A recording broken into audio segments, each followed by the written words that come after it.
Hi, I'm Dawn with Drucker Diagnostics, and today we're going to learn how to clean and maintain the Horizon 12 centrifuge. Cleaning and maintaining the Horizon 12. Your Horizon 12 requires no regular maintenance.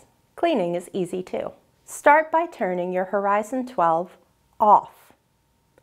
Then unplug it from the wall. Your centrifuge should always be off and unplugged before you do any kind of cleaning. Make sure to wear appropriate PPE in accordance with your lab's policies. Use isopropyl alcohol or 10% 5500 ppm bleach solution to clean.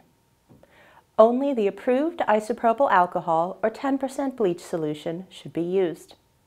Any other substance is not approved and may cause damage to your centrifuge and void the warranty. Apply your isopropyl alcohol or 10% bleach solution with a cloth. Do not submerge the centrifuge in water.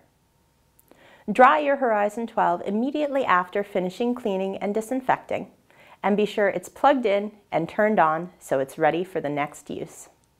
Your Horizon 12 does not require any regular maintenance, but you may wish to confirm the spin speed.